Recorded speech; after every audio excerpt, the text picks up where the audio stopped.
أعوذ بالله من الشيطان الرجيم بسم الله الرحمن الرحيم وبه نستعين إنه خير ناصر ومعين وصلى الله على سيدنا محمد وآله الطيبين الطاهرين۔ عزیزان گرامی اور خداوند متعال کے عزیز بندوں کی خدمت میں سلام پیش کرتا ہوں۔ خداوند متعال نے پھر ہمیں توفیق دی کہ دعائے ابو حمزہ سمالی کی مطالعاتی سیر کو مزید آگے بڑھائیں اور اس کے 23ویں حصے کے ساتھ آپ کی خدمت میں حاضر ہوں۔ اس دعا کے آخری حصے میں امام علیہ السلام گویا وہ تمام دعاؤں کو اللہ سبحانہ و تعالیٰ کی خدمت میں عرض کرتے ہیں کہ جن کے لیے انہوں نے عرصہ دراز سے مقدمہ چینی کی تھی، یعنی ہمیں وہ عرصہ دراز لگا کیونکہ ہم نے اس کو چھوٹے چھوٹے حصوں میں پڑھ کے سمجھنے کی کوشش کی، لیکن دعا میں اس سے پہلے امام علیہ السلام نے جن دعاؤں کے مانگنے کے لیے، جس چیز کو حاصل کرنے کے لیے مقدمہ چینی کی تھی، تو اب وہ دعا کے آخری حصے میں اس سے خداوند متعال سے طلب کریں، اور ہم یہاں تک پہنچے جہاں پر امام علیہ السلام فرماتے ہیں اللہم انی اعوذ بک من الکسل والفشل والہم والجبن والبخل والغفلة والقسوة والمسکنة والفقر والفاقة وكل بلیة والفواحش ما ظہر منها وما بطن۔ امام علیہ السلام یہاں پر فرماتے ہیں کہ اے پروردگارہ تو مجھے چند چیزوں سے نجات دے،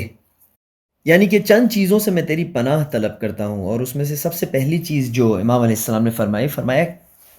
من الکسل، پروردگار تو مجھے سستی اور بے حالی سے پناہ دے۔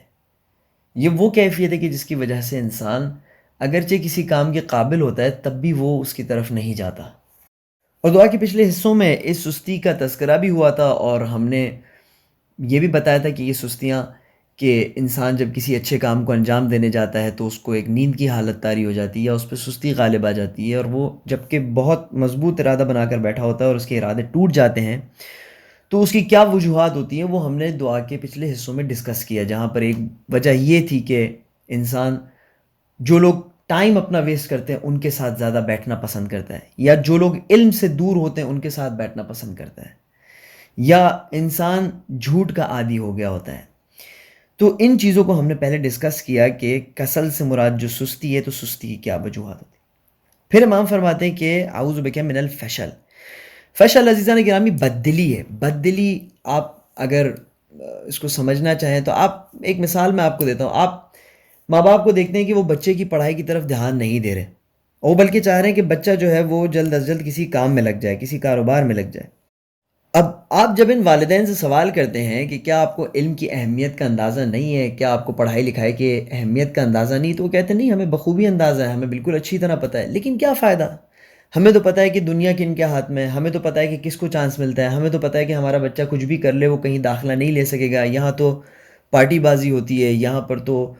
سورس لگانی پڑتی ہے، یہاں پر تو کچھ بھی نہیں ہوتا ہے۔ اسے کہتے ہیں بددلی، یعنی انسان خداوند متعال کے اوپر توکل نہ رکھے اور اپرچونٹیز کے سامنے بددلی کا اظہار کرے، جو چیزیں جو اپرچونٹیز اس کو ترقی کی طرف لے جا سکتی ہیں وہ ان سے بددل ہو اور ان میں کبھی بھی وہ انڈلج نہ کرے، ان کاموں کو وہ کبھی انجام نہ دے۔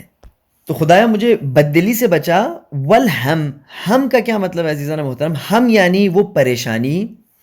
جیسے کہ ہم نے کہا تھا کہ شک کی بھی دو اقسام ہوتی ہے، ایک شک فائدہ مند شک ہوتا ہے جس کی وجہ سے آپ جستجو کرتے ہیں، کاوش کرتے ہیں، بہتر نتیجے پہنچتے ہیں، اور ایک شک وہ ہوتا ہے جو آپ کو کاوش اور جستجو سے روک لیتا ہے۔ اسی طرح پریشانی بھی دو قسم کی ہوتی ہے، ایک پریشانی جو ہے وہ جواز والی ہے، بالکل آپ کو اپنے روزی روٹی کے بارے میں ایک حد تک پریشان ہونا ضروری ہے، آپ کو اپنے امتحانات کے بارے میں، آپ کو اپنے پڑھائی کے بارے میں، مختلف زندگی کے مراحل کے بارے میں پریشان ہونے کا جواز ضرور بنتا ہے، لیکن کچھ پریشانی ہے جن کا کوئی آپ کی زندگی سے تعلق نہیں ہے۔ خاص کر کے جو لوگ زیادہ نیوز چینلز کی طرف توجہ کرتے ہیں، اب آپ کا جو کام ہے، آپ کا جو کاج ہے، اس سے اگر متعلق کوئی نیوز ہے اس کے بارے میں اگر آپ پریشان ہوتے ہیں تو ٹھیک ہے، لیکن جس چیز کا آپ سے کوئی کنسرن ہی نہیں ہے، آپ اپنے پریشانی کو اس کے بارے میں اظہار کر رہے ہیں، تو اس کی وجہ سے آپ کا پوٹینشیل جو ہے وہ ضائع ہوتا ہے۔ تو پروردگارہ تو مجھے ایسی پریشانی سے بچا جو میرے پوٹینشیل کو، میری طاقت کو ضائع کر دیتی ہے ان چیزوں میں جن کا کوئی فائدہ نہیں۔ پھر فرماتے ہیں کہ پروردگارہ تو مجھے جبن یعنی بزدلی اور بخل یعنی کنجوسی سے بچا۔ امام علیہ السلام فرماتے ہیں کہ کنجوسی اس بات کی نشانی ہے کہ انسان کو خدا پر اعتماد نہیں ہے۔ پھر فرماتے ہیں کہ مجھے غفلت سے بچا۔ غفلت بھی عزیزان آپ کو پتہ ہے کہ غفلت وہی چیز ہے جس میں ہم ہیں. اگر مثال کے طور پر مجھے اس دفعہ پہلی دفعہ فرصت ملی کہ میں دعا ابو حمزہ سمالی کو ایک دفعہ پورا مطالعہ کر سکوں اور واقعاً اس میں غور و تدبر کروں، جبکہ عرصہ دراز میری زندگی سے گزر چکا ہے، تو اگرچہ یہ توفیق ہے، یہ خداوند متعال کی نعمت ہے، لیکن یہ عرصہ دراز میرا غفلت میں گزرا. اس دعا کے متعلق غفلت میں گزرا، دوسری دعاؤں کے متعلق غفلت میں گزرا، امام علیہ السلام کی بتائی ہوئی باتوں کے حوالے سے میرا وقت اور میری زندگی غفلت میں گزری، غافل میں رہا ان چیزوں سے. پھر فرماتے ہیں کہ پروردگارہ تو مجھے قسوہ سے نجات، قسوہ کا مطلب سنگ دلی ہے، یعنی پروردگارہ تو مجھے اس بات سے نجات دے کہ میں کسی کے معاملے میں رحم سے کام نہ لوں، ہر کسی کے معاملے میں عدالت سے کام کروں. میں یہ تو تجھ سے ضرور چاہتا ہوں کہ تو میرے معاملے میں فضل و رحمت سے کام لے. میں ضرور تجھ سے کہتا ہوں رب عاملنا بفضلک یا کریم، پروردگار تو میرے معاملے میں اپنے فضل سے کام لینا. ولا تو عاملنا بعدلک یا رحیم، پروردگار تو میرے معاملے میں عدل سے کام نہ لینا. لیکن دوسروں کے معاملے میں جو ہے وہ ذرا بھی فضل، ذرا بھی رحمت نہیں دکھانا چاہتا، مخصوصاً وہ جو میرے سے ضعیف تر لوگ ہیں، کمزور لوگوں کے سامنے مخصوصاً. تو یہ بھی ایک سنگ دلی کی نشانی اور علامت ہے. پھر فرماتے ہیں کہ اے پروردگارہ تو مجھے مسکنہ یعنی ذلت اور خواری اور فقر و فاقہ کہ جس کا آپ مفہوم سمجھتے ہیں، تو پروردگارہ تو مجھے ان سے بھی نجات دے. اس کے بعد اللہ سبحانہ و تعالیٰ کی بارگاہ میں فرماتے ہیں کہ پروردگارہ انی اعوذ بک من کل بلیۃ والفواحش ما ظہر منها وما بطن، پروردگارہ میں ہر بلا سے تجھ سے پناہ مانگتا ہوں، ہر فحاشی سے، ہر برے کام سے، ہر وہ کام جو میرے شان میں نہ ہو. میں علی کے شیعہ ہونے کا دعویٰ کرتا ہوں، ہر کام میرے شان میں نہیں ہے، تو میں ہر اس کام سے تجھ سے پناہ مانگتا ہوں جو میرے شان میں نہ ہو، جو ایک نازیبا کام ہو. وَأَعُوذُ بِكَ مِن نَفْسٍ لَا تَقْنَعْ، میں ایسے نفس سے پناہ مانگتا ہوں جو کبھی قانع نہ ہو، کبھی اسے کوئی چیز کافی نہ ہو، ہر وقت طلب کرتا رہے، وہ ہر وقت مجھے اپنے خواہشات کے پیچھے دوڑاتا رہے، میرے ہاتھ میرے پیر اس کی خواہشات کے غلام بن جائیں، میرے نفس کے خواہشات کے غلام بن جائیں. پروردگار ایسے نفس سے بھی مجھے بچا. وَبَطْنٍ لَا يَشْبَعْ، پروردگارہ مجھے ایسے پیٹ سے بچا کہ جس کی بھوک کبھی نہ بجھے. وَقَلْبٍ لَا يَخْشَعْ، پروردگارہ مجھے ایسے قلب سے بچا جس کے اندر خشوع کی حالت کبھی پیدا نہ ہو. میں قبرستان میں بھی جاؤں تو مجھ پر خشیت طاری نہ ہو، میں عبادت بھی کروں تو مجھ پر خشیت طاری نہ ہو. ہر وقت میں ایک غیر خاشعانہ حال، یعنی ایک غیر ذمہ داری والا حال، ہر وقت ایک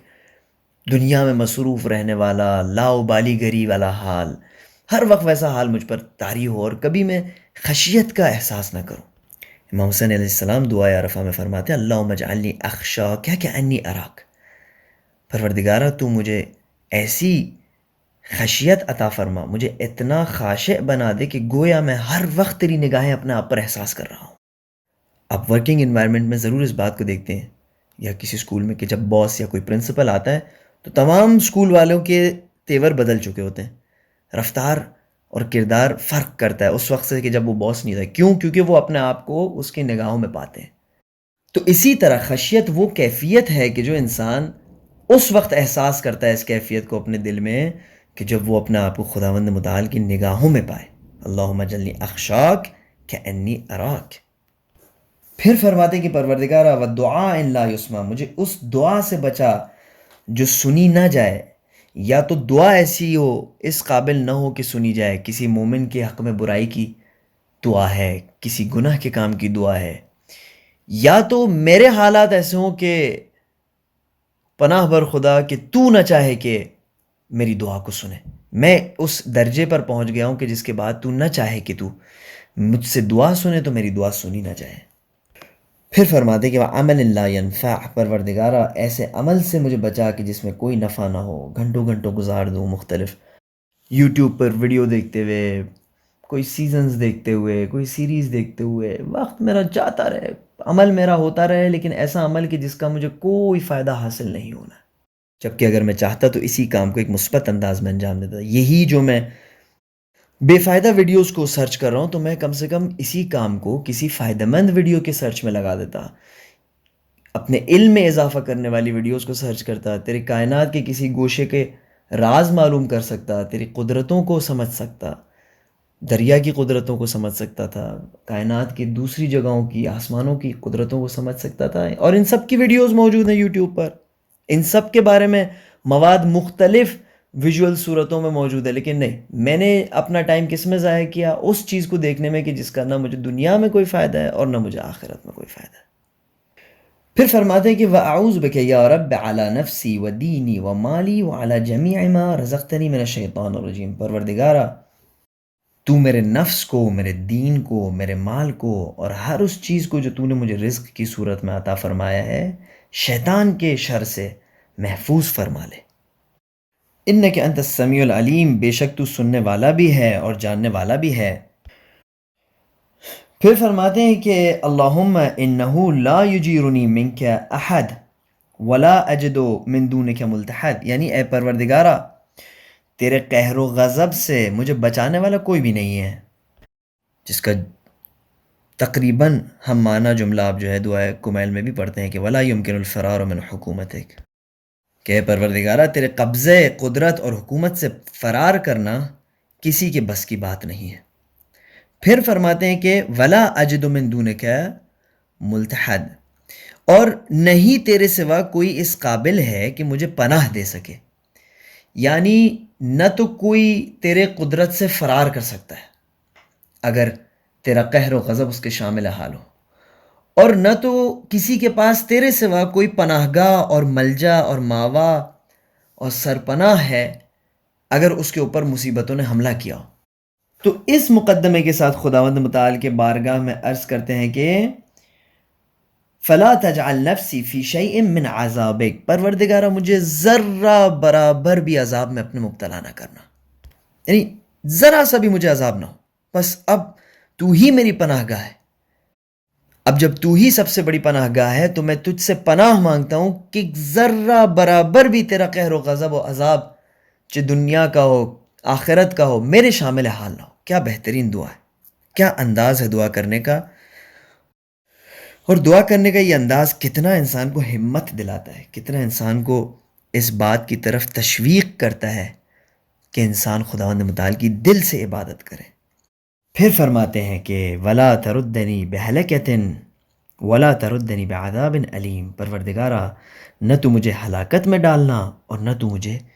ابدی عذاب میں گرفتار فرمانا. عزیزان محترم، بہترین دعاؤں کو آپ نے خداوند متعال کی بارگاہ میں پیش کیا. اس سے زیادہ کچھ کہنے کی گنجائش نہیں ہے. الحمدللہ ہمارا 23واں دعائے ابو حمزہ سمالی کا مطالعاتی سیر بھی اختتام پذیر ہوا. صلی اللہ علی سیدنا محمد و آلہ الطیبین الطاہرین، والسلام علیکم ورحمۃ اللہ وبرکاتہ.